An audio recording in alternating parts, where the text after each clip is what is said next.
CBS से सुनिए।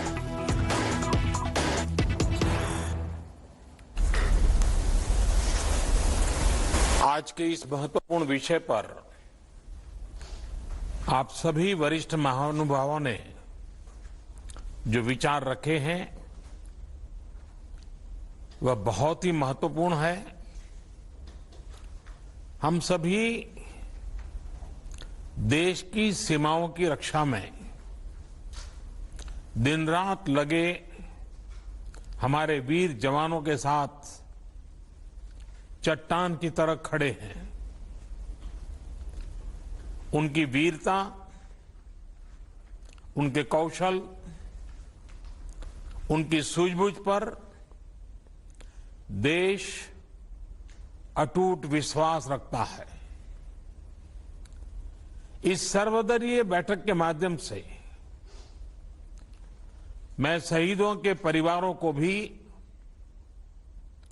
ये विश्वास दिलाता हूं कि पूरा देश उनके साथ है, पूरा देश उन्हें नमन करता है। साथियों, पूर्वी लद्दाख में जो हुआ उसको लेकर आपने रक्षा मंत्री जी और विदेश मंत्री जी को सुना भी और प्रेजेंटेशन को भी देखा। न वहां कोई हमारी सीमा में घुस आया है, न ही कोई घुसा हुआ है, न ही हमारी कोई पोस्ट किसी दूसरे के कब्जे में है। लद्दाख में हमारे 20 जाबाज शहीद हुए, लेकिन जिन्होंने भारत माता की तरफ आंख उठाकर देखा था, उन्हें वो सबक सिखा कर गए हैं। उनका ये शौर्य, ये बलिदान हमेशा हर भारतीय के मन में अमिट रहेगा। साथियों, निश्चित तौर पर चीन द्वारा LAC पर जो किया गया है उससे पूरा देश आहत है, आक्रोशित है। ये भावना हमारी इस चर्चा के दौरान भी आप सबके माध्यम से बार बार प्रकट हुई है। मैं आपको भी आश्वस्त कर रहा हूं कि हमारी सेना देश की रक्षा के लिए कोई कसर नहीं छोड़ रही है। डिप्लॉयमेंट हो, एक्शन हो, काउंटर एक्शन हो, जल थल नभ में हमारी सेनाओं को देश की रक्षा के लिए जो करना है वो कर रही है। आज हमारे पास ये कैपेबिलिटी है कि कोई भी हमारी 1 इंच जमीन की तरफ आंख उठाकर भी नहीं देख सकता। आज भारत की सेनाएं हर सेक्टर में एक साथ मूव करने में पूरी तरह सक्षम है। ऐसे में हमने जहां एक तरफ सेना को अपने स्तर पर उचित कदम उठाने की छूट दी है, वहीं दूसरी तरफ डिप्लोमेटिक माध्यमों से भी चीन को अपनी बात दो टूक स्पष्ट कर दी है। भारत पीस और फ्रेंडशिप चाहता है, लेकिन अपनी सॉवरेनिटी की रक्षा हमारे लिए सर्वोपरि है और आप सबने भी इसी भाव को प्रकट किया है।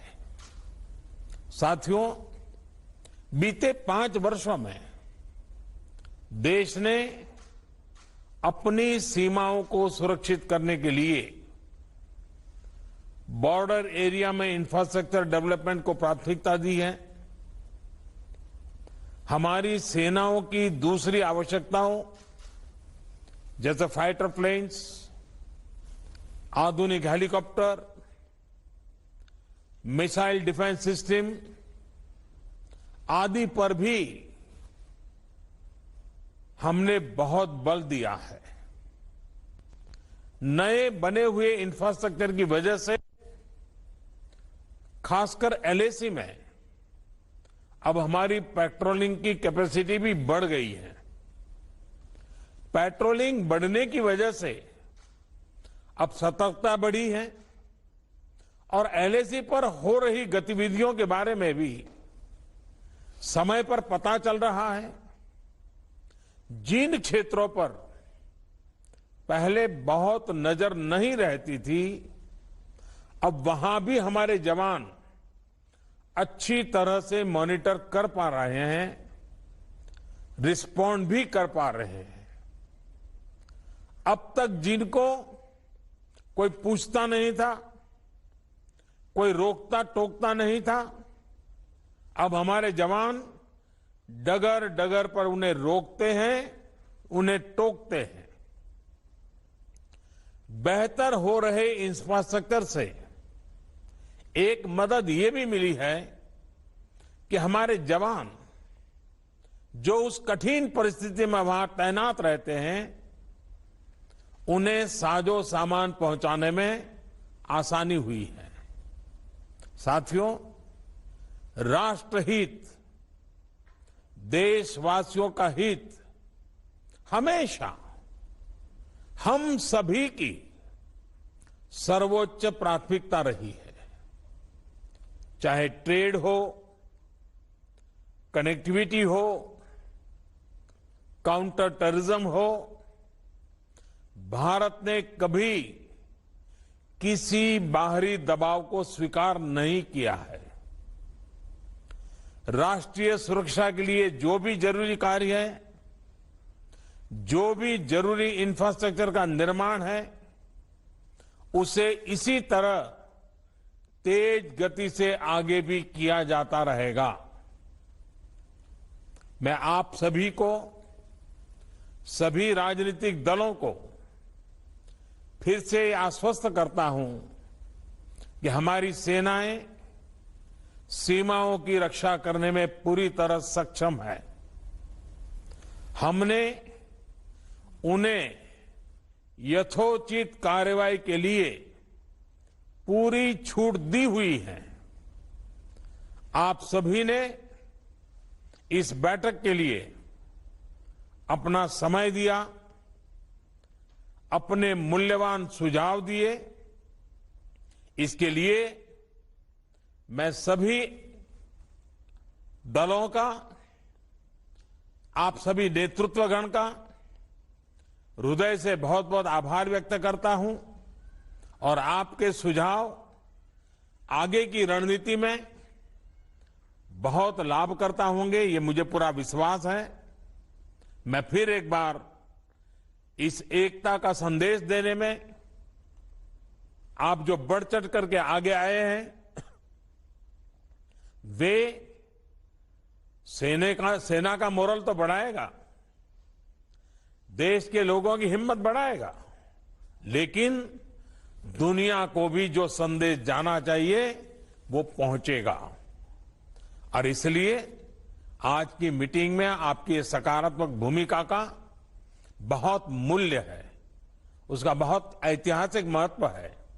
और इसलिए भी आप सभी अभिनंदन के अधिकारी हैं। मैं फिर एक बार आप सबका धन्यवाद करता हूं। नमस्कार।